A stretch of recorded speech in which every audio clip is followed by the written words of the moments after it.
So kung after ninyong mag-fasting, di nyo alam kung anong kakainin nyo, so mas prefer kayo ng food rich in protein at fats. Karamihan sa atin nagpa-fasting, kumain agad, maraming carbs, rice, more on carbs na pagkain. Kasi kapag yan ang kinakain natin after fasting, mag-spike yung blood sugar nyo. So ang tendency, mawawala yung mga benepisyo yung pag-fasting nyo. Dapat continue ma-maintain siya. So ano ang kinakain natin ngayon? So tayo, sanay na tayo na medyo walang carbs, sanay na tayo after fasting. Ano mga kinakain? Itong kakainin ko. So yan lang guys, yung linatang baka or beef. So more on ano siya, laman.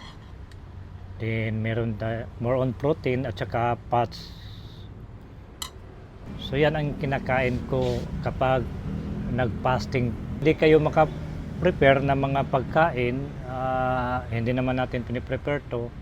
So kung ano lang pagkain natin, ano lang, yung more on protein, rich in fats, yung mga vegetables, yung mga chicken breast, eggs, yung beef. So ganun lang i-prepare nyo, ikain nyo. So para naman maganda ang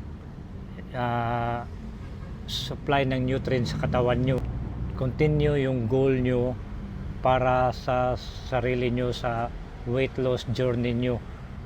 Kasi kung nag-start kayo ng carbs, mag-trigger sa mind nyo, so mag-craving kayo, so paulit-ulit na kayong kakain, magugutom kayo, kain na naman, so ganun, ma-fall kayo at mag-quit. So mahirapan na kayo mag-recover. So kaya ang iba, nag-stop na.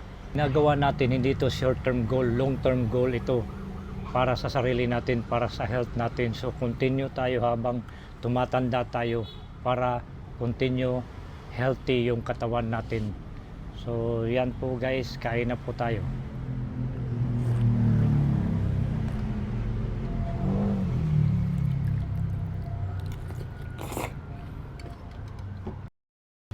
Sanayin nyo walang rice o low carbs lang para continue yung goal nyo.